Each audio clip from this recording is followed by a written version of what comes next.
Good morning.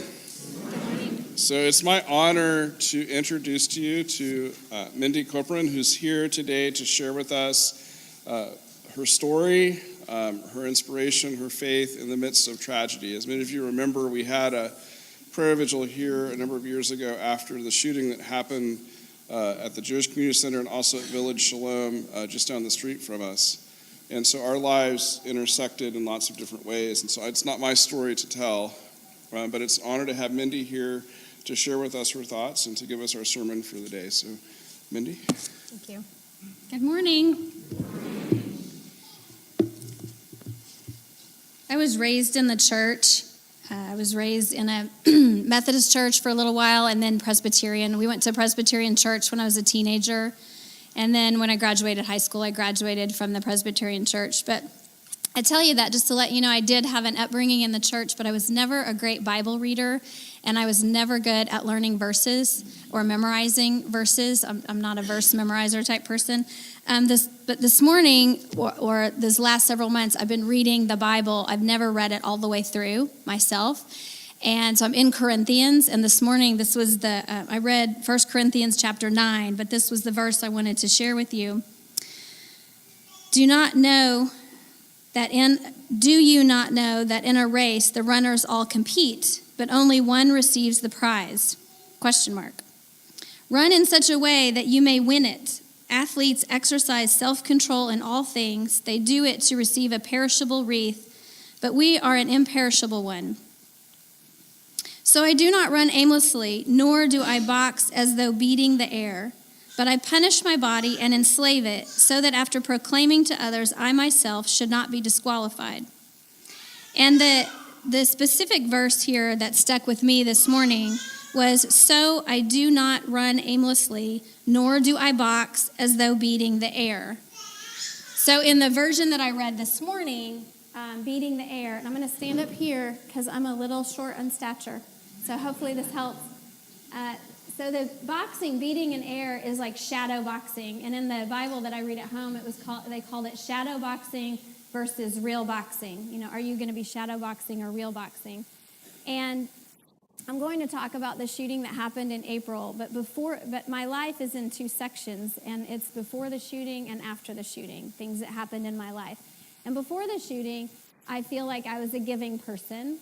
I attended church. I wanted my children to attend church. They went to Sunday school. We participated in activities that the church asked us to participate in. So if we were filling up backpacks, I would grab a backpack and make sure I filled it up. Or if we needed to help students get clothing for their first days of school, etc. So we would adopt a school, and I would help with that.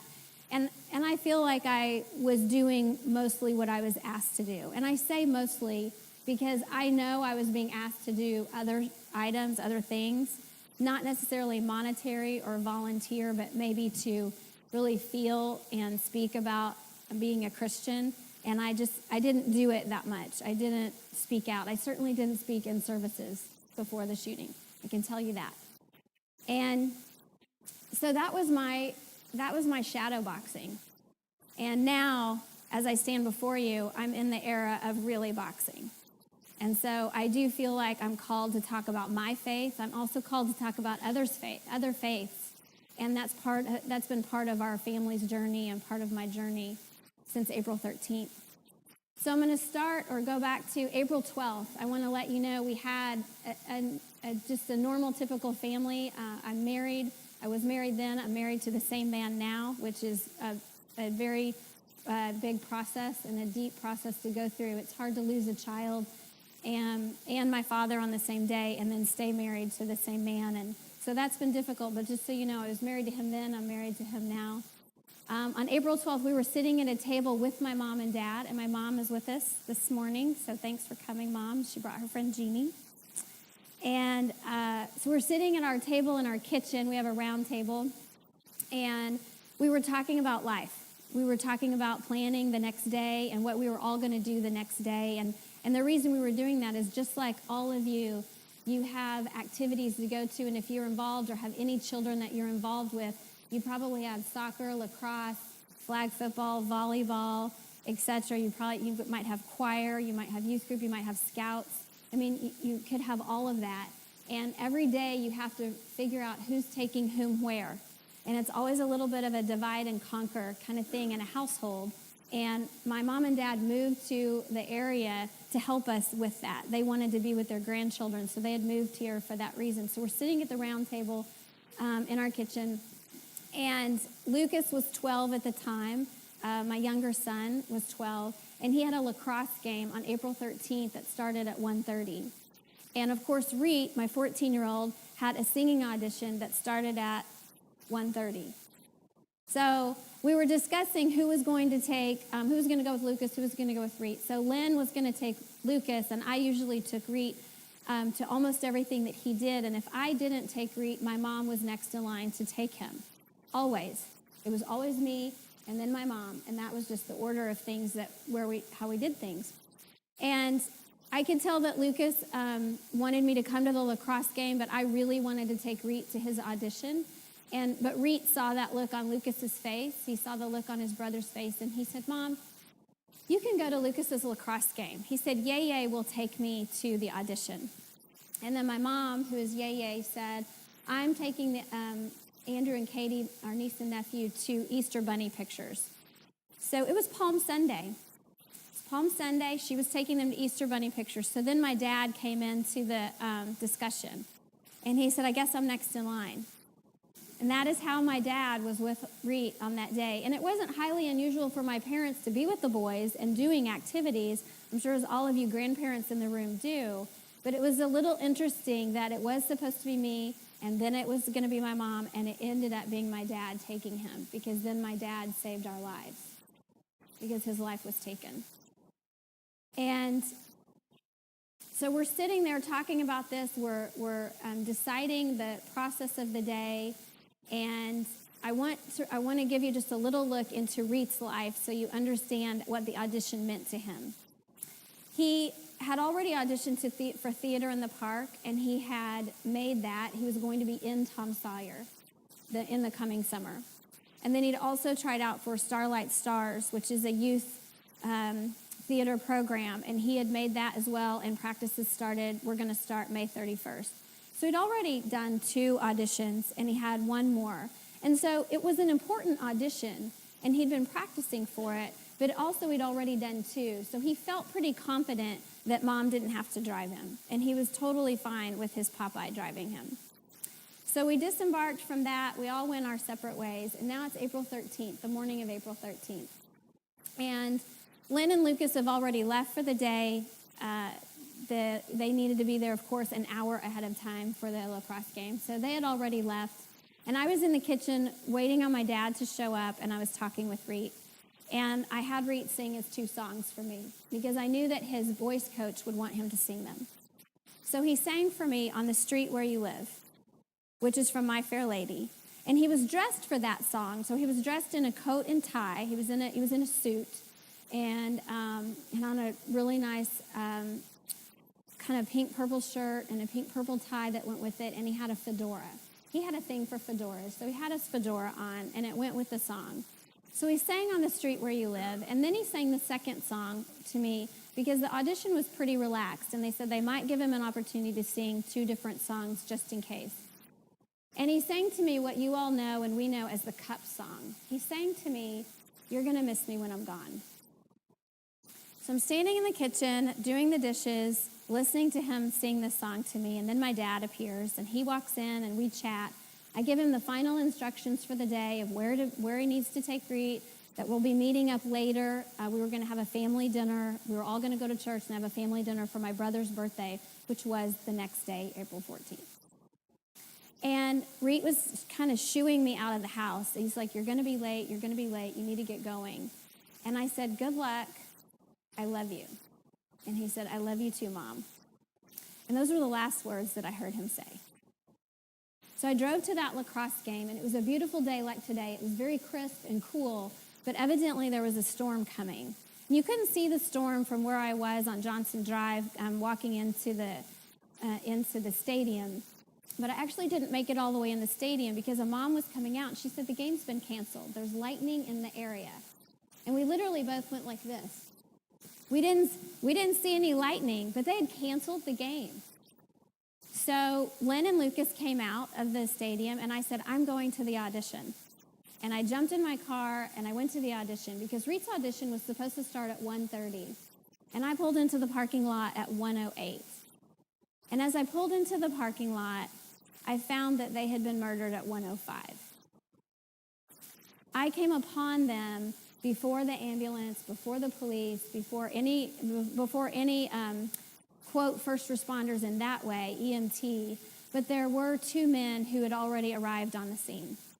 I hadn't seen them yet, though, so I pulled up and I saw my father's body, and I could tell that my father was not making any attempt to get up. And so I stopped my car and I ran to him, screaming, probably at the top of my lungs, what's happened? And as I got very close to him, I could tell that he was no longer living. And I was stopped. I wanted to go to him. I wanted to touch him. I wanted to help him in some way, but I was physically stopped. And this is when I heard the words, your father's in heaven. Go find Reed. And I took a step back from my father, and I could have walked around to the left, which was an open pathway, but I didn't choose to do that. I was drawn to the truck. So I walked around the truck, and on the other side of the truck was Reed being held in the arms of two men that I didn't know. And I startled them, and they had him in their arms. And then another man kind of ran into me and grabbed me. And they said, who are you? And I said, that's my father, and he's in heaven, and this is my son. And they looked at me with a lot of disbelief, and they said, there's a live shooter in the area, and we need to get you to safety. And I was pretty much like putty right now. My whole body was just like not really responding, and and the guy behind me was holding me. And I had a very good look at Reed. He just looked unconscious to me. I didn't see anything that was gruesome or horrible. And he took me about 10 yards away. And I was sitting at the outside of the Jewish community campus. And then it did start to rain, and then it did start to get cool, and then I was led inside. People led me inside. And I had the opportunity to call my husband and let him know that there'd been a shooting, and I did tell him that my dad had already died and that I didn't know how severe Reed's injuries were. But I could tell that they were wrapping his head at the time I was talking to my husband. My husband called my mom, and my mom came over, and I knew she'd be there quickly. So I asked someone to please cover my dad with a tarp. That's one of the first things I did that was like a take care of and to like in a sane way. I said, please cover my dad with a tarp. No one should see what I just saw. And then when my mom came in the Jewish community campus, she said, was that your father? And I said, yes. I'm so sorry, because I was supposed to be the one driving Reed. And then she said, where's Reed? And I said, what do you mean? He's on the grass. And she said, no, there was an ambulance leaving. So because I was inside, I missed the ride with the ambulance. So now I was not with my child, and he had been taken to a hospital. So needless to say, there was a lot of chaos that happened at the Jewish community campus, and that's really like a whole other topic on its own. But they did a really nice job of taking care of our family as we all showed up, and then they were able to tell us where they had taken Reed, and we went to Overland Park Regional. We were taken into a small room very quickly, and a surgeon came in really very quickly and let us know, kind of spoke to all of us. He didn't know who was who in the room, and he said, I'm very sorry to tell you that the young man brought in the ambulance did not survive. And at that time, it was like a building fell on top of me. The room erupted, as it should have, in screams and cries and tears and complete disbelief. On the way there, I was trying to tell my mom and Lynn, who was driving the car, and Lucas what I knew. All I knew is that they'd both been shot, but we didn't know why, and we kept wondering why. And now I'm sitting in, and I'd never contemplated, it had not come to me that I might get there and they might tell me that Reed didn't survive.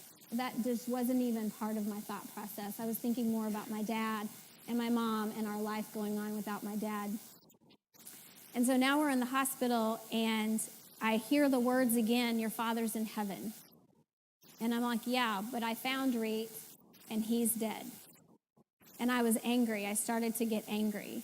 And as the room was erupting and talking and people were milling about and trying to figure out what to do, it was as if a warm blanket came over me. And I was very calm. And I was just in this really calm state, yet having trouble breathing and just functioning. So I'm going to fast forward to now we're at our house. We went back to my mom and dad's house. And I'm having these thoughts. I mean, all these things. I'm going through the day in my process. I'm going through everything that happened in the day, and how could I have changed it? What could I have done differently? And then I kept thinking about the fact that I heard someone speak to me, and I felt a little crazy. I just felt like I was having an out-of-body experience, that I was hearing someone speak to me. And at our home, Adam Hamilton came in, who's the pastor of my church, Church of the Resurrection. And when I saw him, I really broke down, because I thought, well, I can tell him what I heard, because he probably talks to people who think they hear God all the time. So I could share that with him. And I did, through a lot of tears. I said, I think God talked to me. And I wanted him to tell me something like really miraculous. I don't know what I wanted him to say, but he just said, keep listening. I'm like, okay. All right, I'll keep listening. It didn't make me happier at all, but he said, keep listening. So literally, as he gave me that advice, and we walked down the stairs, and someone said, there's a student vigil at 8 o'clock tonight at an Episcopal church. And I said, I need to be there. And everyone in my house, including my mom, said, oh no, you're not going there. I said, yes, I have to be there. My husband didn't want me to go. My mom, my friends, the house was full of people now. And everyone was like, okay, she's lost it.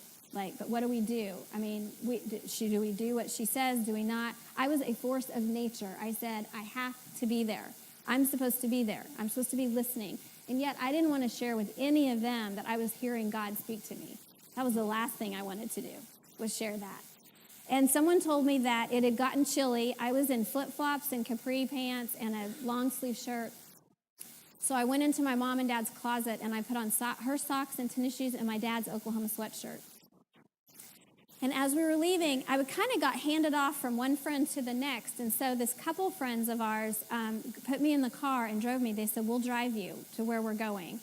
And and they're very close to me. So Josh, the dad, and I had camped a lot together with our boys, because I'm the camper in the family for scouting. And Reet and Dawson, his son, were in scouts together all the way up to Eagle Scout. And so I'm driving with Josh and Jerry, and I'm in the front seat, and I keep repeating the day over and over. I just can't quit talking. I keep repeating everything Reet said, everything my dad said. I keep going over it and over. And then I would stop, and I would say, why is the vigil at an Episcopal church?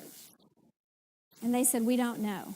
And then I would go through the whole day again, and I would say everything, and then I'd say, why is the vigil at an Episcopal church? And they said, sweetie, we really don't know. We're sorry, we don't know. And we got here, and we must have been on Antioch, and we pulled up, and I said it one more time. I said it the third time. I said, why is the vigil at an Episcopal church? And all of a sudden, my whole body said to me, because God knows that Reet was baptized Episcopal. God is the only person that knew that my son had been baptized in an Episcopal church in Oklahoma. And all of a sudden, I was like, God has him. He's telling me that he has him. And that's why it's in an Episcopal church. And I held that in my heart for years, for a couple of years. I mean, I shared it with a few people. I shared it with my family. And people were like, They're like, that's nice. I'm sure. But I knew. And that's what was important, was that I knew. And then I met Reverend Kelly Demo at a event last year for 7 days, our event. And as soon as we met, she said, I'm with St. Thomas Episcopal Church where the vigil was held. And I said, do you know why the vigil was held at your church? And she said, well, like, what do you mean, do I know why? And I said, this is why. I said, this is why it was held there. I said, because God was trying to tell me I have him. He told me immediately, I have your father. I mean, he told me like that. He was with me in that parking lot and picked me up. But Reet did not lose his life completely until he was in the ambulance. And I wasn't with him. But there was a lovely young man who was with him, and he and I have talked. And I was where I was supposed to be. I was with the rest of my family. And I was able to explain to them what had happened, and I was able to go with them to the hospital. And Reet was taken care of as much as he could be taken care of. So that's why the vigil was held at the Episcopal Church. So thankfully, Reverend Gar felt that calling that day, and he acted on it. And it resolved that question for me that same night that I lost Reet. So in our journey, I have been introduced, and I had already known and had friends who were Jewish faith. But my Jewish friends have now exploded, so I have a whole lot more Jewish friends. And I know a whole lot more about Judaism. And so I was learning a lot about Judaism in the summer of 2014. And then we got into the fall of 2014. And I was learning so much about Judaism that I thought maybe I was supposed to be Jewish.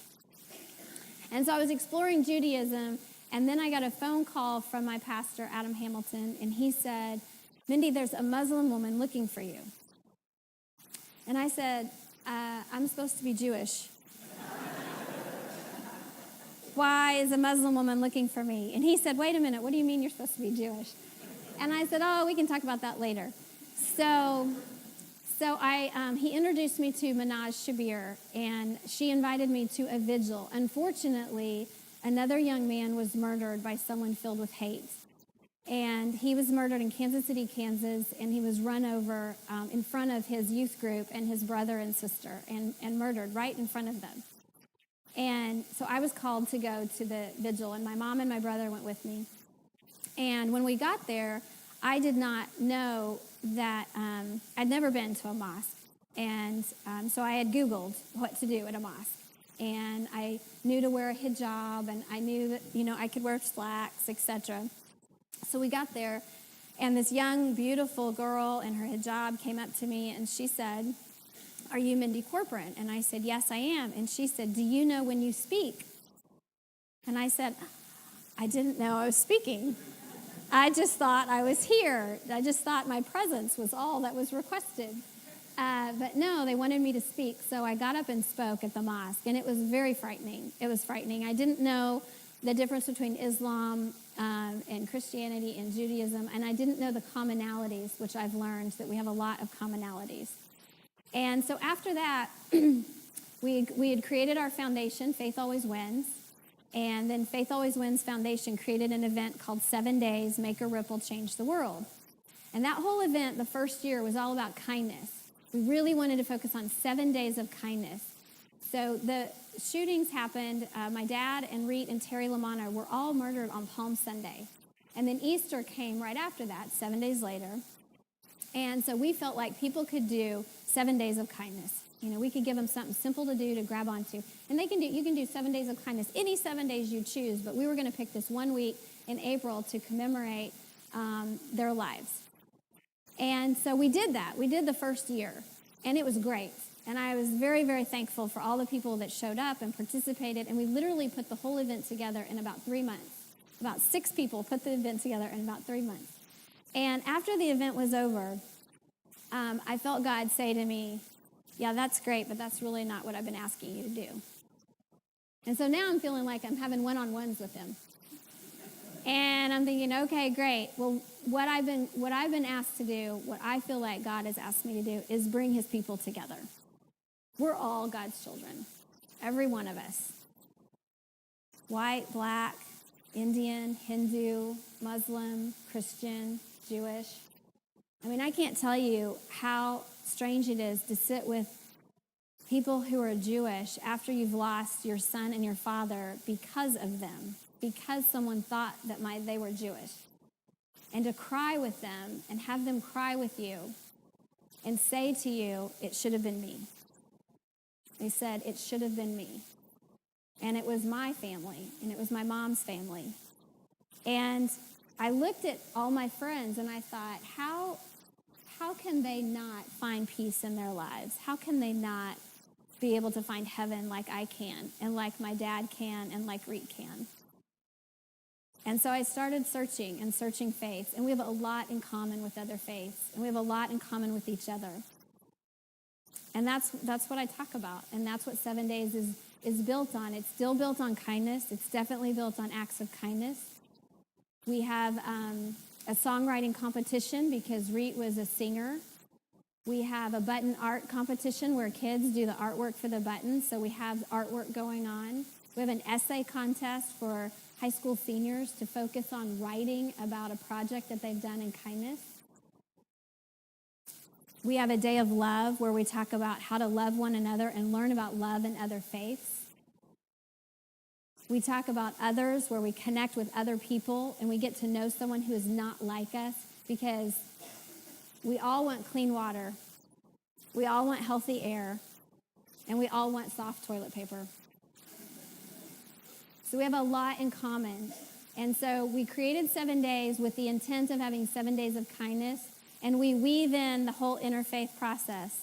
And if you want to be engaged in that, if you want to come to any of the activities, please do. We also have at the very end of the week, on the 7th day, we have Onward, because all of us suffer from something.